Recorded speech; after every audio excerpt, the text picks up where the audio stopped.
Hi, I'm Melissa Evans Smith, 28 years old and thriving as a marketing executive in the Big Apple. But getting here, that was a battle. It all began when I was just 5 years old. My world shattered the day my parents died in a car crash. Just like that, I was an orphan. Soon after, I was sent to live with my Aunt Patricia, Uncle Robert, and their daughter, Brittany, who was my age. At first, they seemed like a perfect new family. "Welcome home, sweetheart," Aunt Patricia said, hugging me tightly. "You're safe now." As I grew up, people started noticing my looks. Teachers, friends, even strangers would say, "My, aren't you a beautiful little thing?" At the time, I didn't think much of it, but Aunt Patricia's smile would always tighten a little when she heard it. Brittany and I were complete opposites. School came easily to me, and I made friends without much effort. Brittany, however, struggled. "How come you always get A's?" she whined one day. I tried to help, but Aunt Patricia would swoop in, reassuring Brittany, "Don't worry, sweetie, you're perfect just the way you are." That's when things changed. Aunt Patricia started treating me differently. It was subtle at first, forgetting to praise me, skipping my dessert. But it grew worse. One day, after acing a big test, I ran home, excited. "Aunt Patricia, I got the highest score in class." She barely glanced up from her magazine. "That's nice, dear." "Brittany, how was your day?" I stood there, feeling invisible, my report card clutched in my hand. Uncle Robert and Brittany didn't seem to notice any of this. To them, everything seemed normal.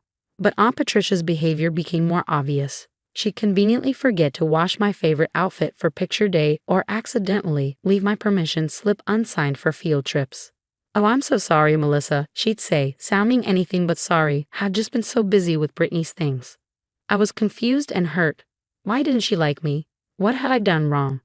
I tried everything, helping around the house, tutoring Brittany, even purposely messing up sometimes so Brittany could shine. Nothing worked. Aunt Patricia only seemed to resent me more. I'd catch her glaring when she thought I wasn't looking, muttering under her breath. One night, I overheard her talking to Uncle Robert. "I just don't know what to do with her," she hissed. "She's too perfect. It's unnatural." Uncle Robert sighed. "Come on, Pat, she's just a kid, our niece." Aunt Patricia snapped. "She's not ours, and the sooner we remember that, the better." I crept back to my room, tears streaming down my face. I finally understood. Aunt Patricia was jealous. Jealous of me, a kid. By the time I reached my teenage years, Aunt Patricia couldn't even pretend to like me anymore. The real turning point came with my sweet 16. I'd been saving up for months from my part-time job at the mall, planning a party with my friends. "Aunt Patricia, can I have some friends over for my birthday next week?" I asked, excited. She looked at me like I asked for the moon. "Oh, I don't know, Melissa. That's such short notice." "But I've been talking about it for months." I protested. She waved me off. "We already have plans that weekend." My sweet 16 ended up being a low-key movie night with two friends. The following month, Brittany got a surprise party, complete with decorations and a guest list of 20.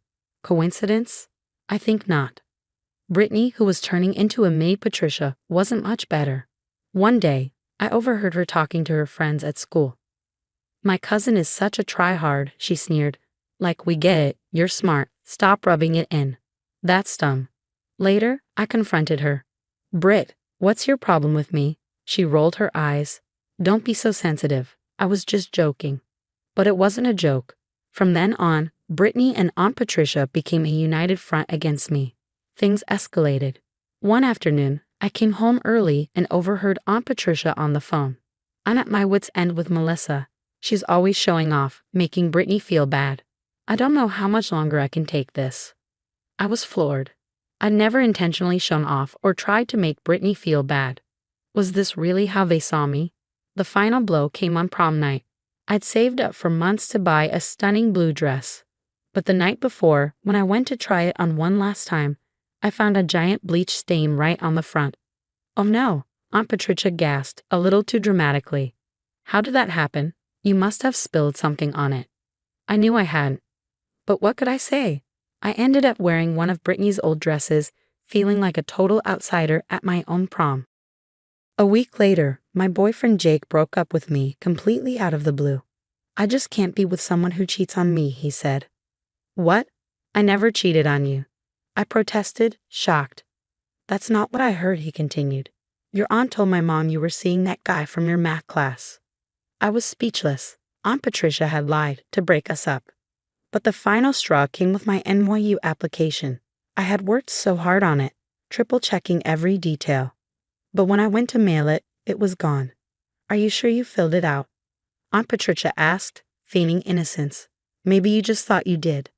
That was when I snapped. I know what you're doing. I yelled. Why do you hate me so much?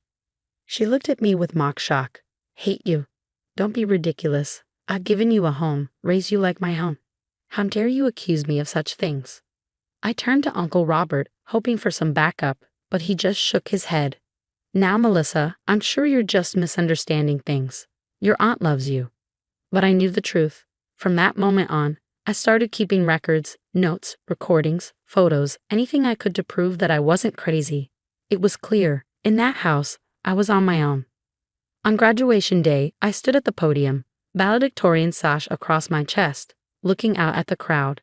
Most of the faces were filled with pride, except Aunt Patricia's. She looked like she swallowed a lemon. As we embark on this new chapter of our lives, I said confidently, remember that adversity breeds resilience. We are not defined by our circumstances, but by how we rise above them.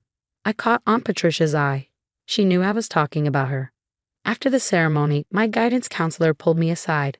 Melissa, there's been a mix-up with your scholarship interview. It's been rescheduled for tomorrow morning. My heart sank. But I'm not ready, I said, feeling panic set in. You've got this, she assured me. Don't let anyone tell you otherwise. The next morning, I arrived at NYU, only to find out my interview had been canceled. By accident, they said. But I knew better.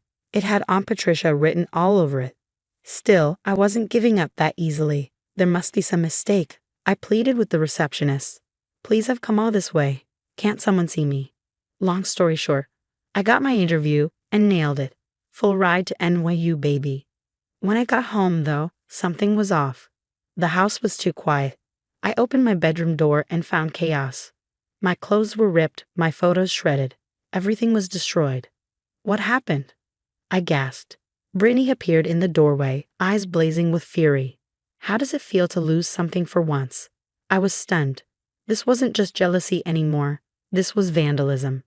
As I started cleaning up the mess, I found an old black box I'd never seen before. Inside were documents, letters, and a trust fund in my name. My parents had left me money, a lot of money, and I had never known. Aunt Patricia burst in. What are you doing with that? Give it here. No, I said firmly, clutching the box. This is mine. Her face twisted in anger. You ungrateful little, after everything we've done for you. I stood my ground. I'm calling the lawyer listed here. This money is rightfully mine. She lunged for the box, but I dodged. You can't. We need that money. Your uncle's business is none of my concern. I finished, determined. The next day, I met with my parents' lawyer in secret. He confirmed everything. The money was mine, no strings attached. When I got home, all hell broke loose. You sneaky little thief, Aunt Patricia screeched. After everything we've done for you. Uncle Robert tried to calm her down. Pat, what are you talking about? That's when I let it all out. Years of abuse, manipulation, sabotage. Uncle Robert's face shifted from disbelief to shock to anger. Is this true, Patricia? He demanded. Her silence said it all. 2 weeks later, I was packing my bags for NYU. As I loaded up my car, Brittany watched from the window, her expression unreadable. Aunt Patricia was nowhere to be seen. Uncle Robert helped with the last box. I'm so sorry, Melissa. I had no idea. I nodded, not trusting myself to speak. You're always welcome here, he said quietly. This is still your home. But I knew it never really had been. As I drove away from that house, I knew the truth. It had never been my home. My real life was just beginning. The next 4 years flew by in a blur of classes, internships, and newfound freedom. I graduated from NYU with honors and landed an incredible job at a top marketing firm. For the first time in my life, I felt like I was exactly where I was meant to be. To Melissa, my friends cheered, raising their glasses at our favorite bar.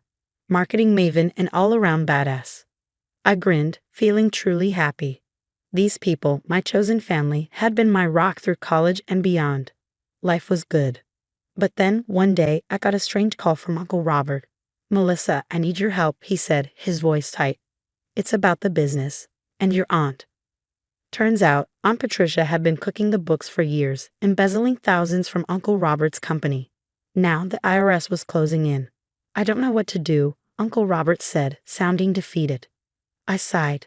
I didn't owe them anything, but I couldn't let Uncle Robert go down for Aunt Patricia's crimes, so I made some calls, tipping off a friend at the IRS, anonymously, of course.